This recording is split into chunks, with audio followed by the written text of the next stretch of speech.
Hello and welcome to another episode of Fundy Tidings. I'm your host, Jay Remer, and today I have with me Nancy Aiken. Welcome to the show, Nancy. Thank you, Jay. It's wonderful to have you. And today we have a rather time-sensitive, serious sort of an emergency that we're going to be talking about because we have a crisis with the St. Andrews Biological Station's library and its potential closure. And for some time there's been a campaign or a movement afoot to try to save this supposed cost-cutting economic decision, and with good research and a lot of good points that have been made. And so today what we want to do, because there is a kind of a tight deadline on this, we want to make sure that you have some tools with which you can help if you believe in this important cause, which I think a lot of people do.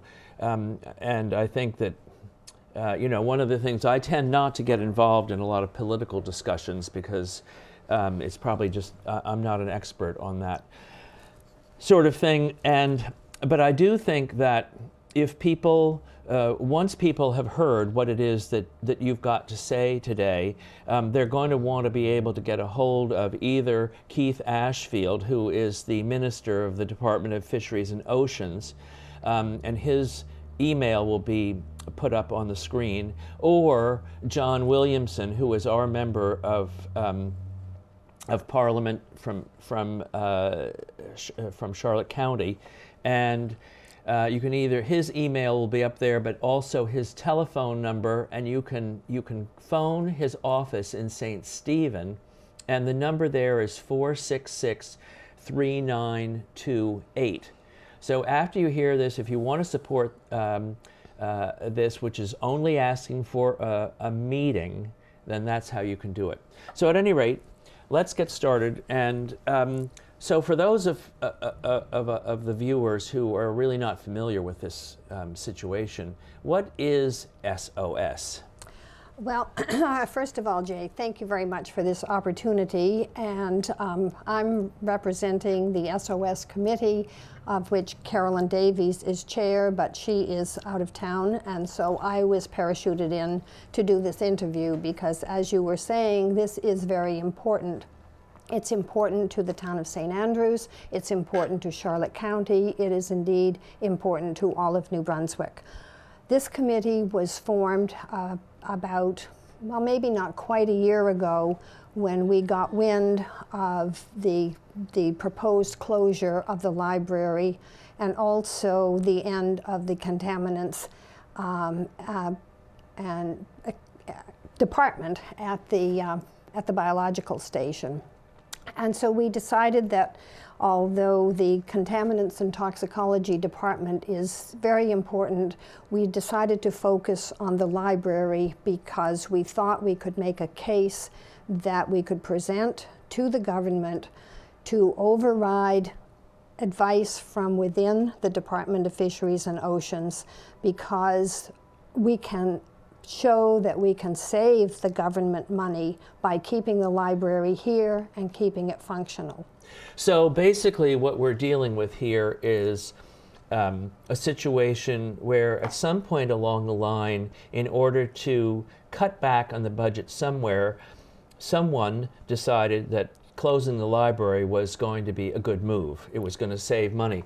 And what you're suggesting is that not only is it not going to save money, it's going to cost money, but if the proposal that your group has put together, if you could have an opportunity to discuss this with Mr. Ashfield, then you can perhaps persuade him that not only can you save the government money, but you can also save the library and the jobs and so forth.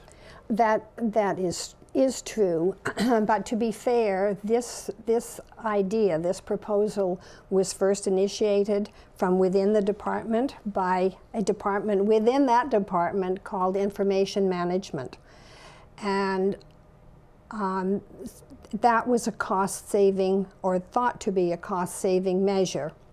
And really, without any questioning of research scientists or people that use the library and know how important it is to have a hands-on situation, they have gone ahead and treated a research library like you would treat a public library, and things can be online and accessed that way. But in a research library, you know, getting the information that you need to make a decision should be a timely experience. You shouldn't have to wait for something to be sent from Nova Scotia so that, you know, you can get it here in this library.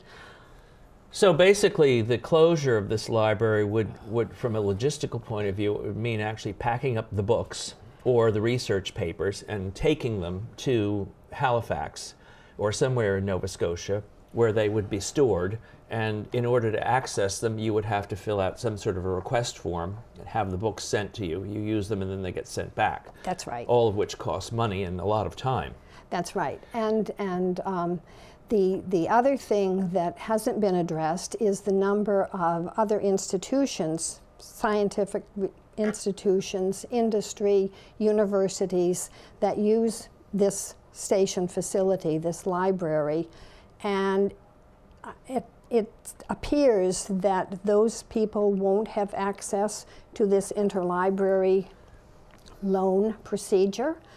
And in the meantime, all of these books, all of these holdings will have to be recatalogued, even online, to say that they're located at the Bedford Institute of Oceanography, not at the St. Andrews Biological Station.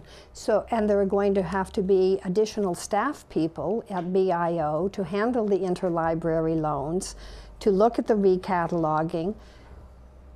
That aside from the cost of possibly building a new facility in BIO, really, if government were to look at this seriously, it would make sense to relocate the BIO library in St. Andrews, because we have a state-of-the-art library here and archival holdings, and it is the only library of its kind within the DFO holdings. The DFO has made a decision to reduce the number of DFO libraries across the country from 11 to 2. So 9 libraries will be closed. The other library is in Sydney, British Columbia, I believe. And another issue is that the French language holdings at Montjoly, which is a DFO research center, will also be sent to BIO. And so people that rely on French language research will have to get all of their information through an interlibrary loan from the Bedford Institute. So the Bedford Institute is where this library is to relocate, basically. But the thing is that what confuses me is there seems to be a disconnect. I mean, the government just spent $4 million making a state-of-the-art library that they've now decided was either a bad idea, or they've come up with this new scheme that's going to be even better. Better or badder? Yeah, well, you know, this is not unusual. This is a typical government dynamic, and it isn't only typical of the government of Canada. It's just a government. This is part of the deal of almost any democracy, and that is that there are people who make decisions that don't have all the information that they might have in order to make a smarter decision. So what you're asking, what this SOS group is asking, is for Minister Ashfield to reconsider and take more information to make a more informed decision, because it doesn't make any sense. I mean, I'm sure that there's a lot of information, obviously, that neither one of us have, because decisions are complicated, and making these kinds of rash decisions, sometimes they're done with a great deal of thought, and sometimes they're done with no thought at all. But to have a $4 million library that is state of the art and not use it as a library, especially when it could be the holding facility for instead of Bedford. There should be a pretty clear explanation as to the thought process that was arrived at that, and I'm gathering that either that you're not getting that kind of feedback either from Keith Ashfield or from our member of Parliament John Williamson. And so, what is the so where's the best place to go? I mean, how can we try to convince our viewers that they need to help us out here? I think, as you pointed out at the beginning of the program, is the telephone number for John Williamson. And did you put up on the screen the email for Keith Ashfield? What we have found disappointing is that we have been effectively stonewalled by people that are supposed to be representing us in a democracy. Three of us met with John Williamson last August, on the 22nd of August. We had a very, we thought at the time, very satisfactory meeting. He indicated to us that although we had no money for staffing, he was an advocate of keeping the holdings here. And he said, you know, the economy is going to improve. We may be able to restaff it at some point in time. There's no sense in moving the holdings from BIO back to St. Andrews. He was an advocate of keeping the holdings here. Right. He has gone on CBC television saying that he is an advocate of keeping the holdings here. Since August 22nd, in spite of dozens of emails and phone calls, we have not heard a word from John Williamson. So is that necessarily bad news? I mean, he hasn't reversed his position, has he? We don't know, because we don't know what he has done on behalf of keeping the holdings here, like he said he wanted to do. It seems to me that when you have a grassroots committee, as we are, that it would have been to everybody's advantage for him to work with us. Right. And let us know what he was planning to do. We asked him in emails if he would facilitate a meeting with Minister Ashfield. And to make this clear, Minister Ashfield did have a health issue back in the summer, and that probably slowed things down a little bit. But as far as we know, John Williamson has done absolutely nothing to advance even the case that he wanted to make in keeping the library holdings here. So we don't know that he hasn't done anything. We just don't know that he has done anything, because he hasn't come forth with anything. What we know is that he has not acknowledged even one of our emails or returned a phone call. Right. That we know. Okay, so I mean, obviously, John wants to, in theory, wants to be representative. He wants to represent his constituency. He's gotten a lot of feedback from his constituency on this, and so what you're looking for is to hit the ball back in our court, so to speak. Is there a deadline on all of that? I mean, I understand that there are already wheels in motion to shut things down and reposition people's jobs. Well, the policy and the plan of relocating the holdings is taking place as we speak. And the assistant librarian's position will be transferred to another locale in the biological station. And there is I understand, or the rumor is, that there is a person that will go on staff as of the 6th of April to help with the actual packing of the books for relocation. So this has actually happened a little faster than we thought it was going to, because from what we gathered in the original plan, the move wouldn't take place until the end of the summer. Right. But it seems to be speeding up, and you know, I have to wonder if they're trying to speed it up, get the library out of here, and hope that SOS will go away.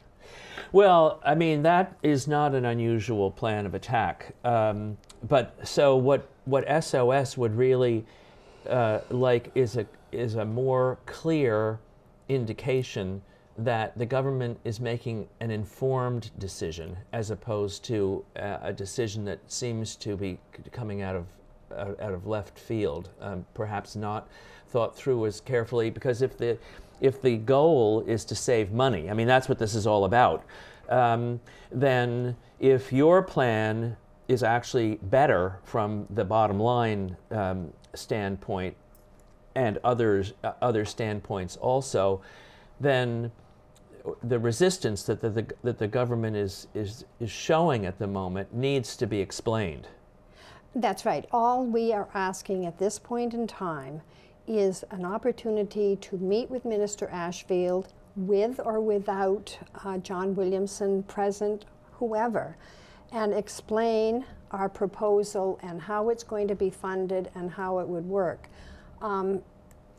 Presently, Huntsman Marine Science Center and the Department of Fisheries and Oceans have contracts. The Atlantic Research Council is, I think that's the name of it, I can't remember for sure, has a contract for space within DFO, and they share the water quality, the facilities, and these kinds of things. So there's an opportunity to contract a librarian and have the funding come from another source. Mm-hmm. And that would benefit everybody. And one of the things that I'll just want to quickly go through a list of the principal users of the St. Andrews Biological Station Library. And at the head of the list is Huntsman Marine Science Center, which is an international research and education consortium adjacent to SABS. The Atlantic Salmon Federation, again, an international conservation organization. The Bay of Fundy Ecosystem Partnerships, a regional research consortium. The Gulf of Maine Research Institution. St. Croix International Waterway Commission. New Brunswick Department of Agriculture, Aquaculture and Fisheries. International Aquaculture Innovation Center. Cook Aquaculture, Inc. Atlantic Canada Fish Farmers Association, University of New Brunswick, both St. John and Fredericton campuses, New Brunswick Community College, St. Andrews, their aquaculture technician program, Mount Allison University, University de Moncton, University of Guelph, University of Waterloo, University of Western Ontario, University of New Hampshire, Traditional Fisheries Coalition, a commercial fisheries stakeholders organization. All of these people, all of these organizations, institutions depend on this library.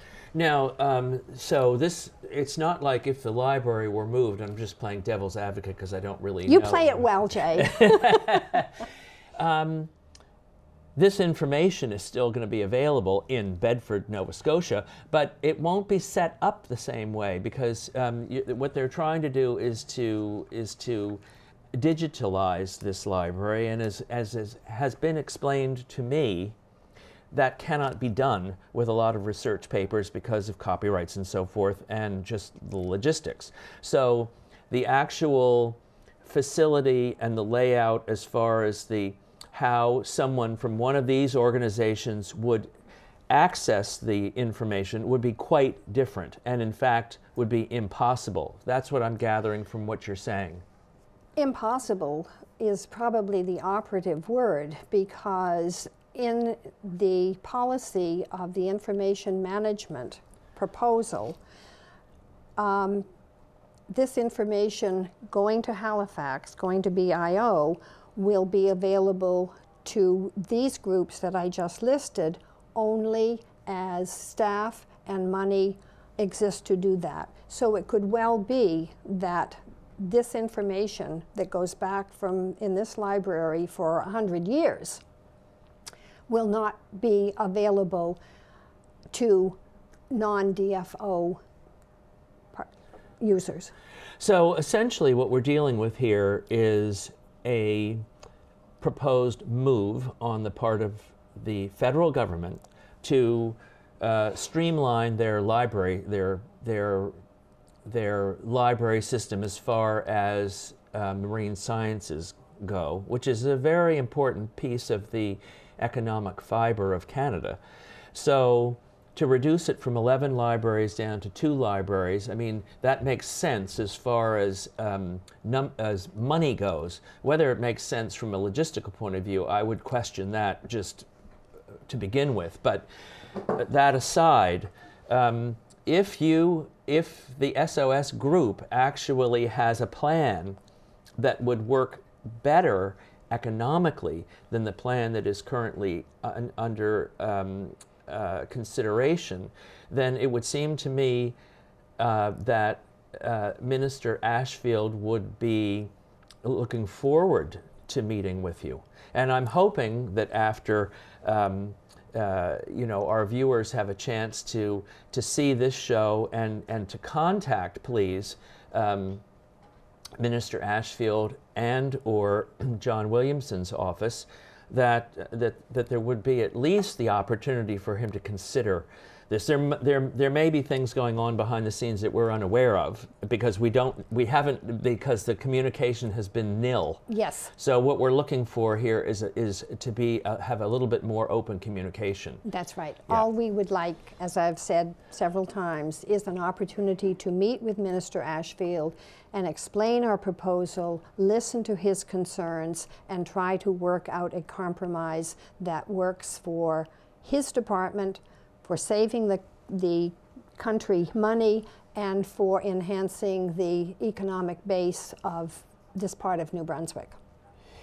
And so you haven't received any encouragement at all from the government, particularly, and so no news in this case is not good news. No news just puts you in a state of not being able to act at all, which may be the plan, but it doesn't seem fair, and I think that it would make sense because of where this library is located, that and given that John Williamson lives right here, and Keith Ashfield isn't that far away, that they would take a keener interest. So there's something going on here that we're not fully aware of. What is that, do you suppose? I have no idea. I am cognizant of the fact that Minister Ashfield represents all of Canada in his position as minister, but I don't think that this decision is in Canada's best interests, because so much of the Canadian economic base is fisheries, marine related, and the quality of our marine environment. And I'm saying again that he needs to have another look at what we have here. And when this recommendation came through from information management, I think it was sincere, and it looked like it was going to accomplish the job of saving money. But a science research library is not the same as a library in a university where it's a liberal arts and you go in and you can get a lot of the stuff online. The librarian helps the researchers do the literature search. And like people that have worked as science researchers have said, research begins and ends in the library. Right. Because nobody wants to tackle a problem that has already been solved. You don't know it's been solved or not until you do a literature search. And that takes the skill of a librarian to help the research scientists do this search. Right. I doubt very much that this can be done online. And the other thing here is that I have been told by several scientists that have long experience and international experience that research scientists will not go to a facility that doesn't have a library. And we're impacting Huntsman, which has had considerable government money, both provincial and federal, in developing an educational base and research base, they depend on this library. University of New Brunswick in Fredericton is working with Huntsman, and they have a 5-week, no, I think it's a 5-week part semester course where students come down and have an intensive learning experience with marine science. This is so important. We will lose this. The University of New Brunswick will lose this. This is a unique opportunity for them to develop a curriculum which will attract students from all over. Well, I think that it's really, I mean, the points that you raise are excellent points. And I think that it is, I hope that our viewers and listeners understand the urgency of this, and that this is not a request to necessarily, I mean, it is a request to keep the library open, but what it's really a request to do is to ask those people who represent us, we are their constituents, to re-examine this given the new evidence that has been put forth. So if you could be sure, if you agree, to contact John Williamson at 466-3928, or to contact either Minister Ashfield or John Williamson at the email addresses that appear on your screen now, then that would really, it would give them an opportunity to say, no, we have this all figured out for ourselves, thank you very much. Or it would give them an opportunity to actually re-examine it and perhaps make a more informed decision. So thank you very much, Nancy, for joining me today and making things so much more clear, because it's really it's a very important issue. And could I interrupt you and point out to your viewers that we have a website? Okay, what is the website? The website is www.saveoceanscience, all run together, all lowercase, .ca. SaveOceanScience.ca. So you can have a look and have a chance to digest some of this information. Thank you for joining me. Thank you, Nancy, again. And I look forward to having you back for another episode of Fundy Tidings in the near future. Bye for now.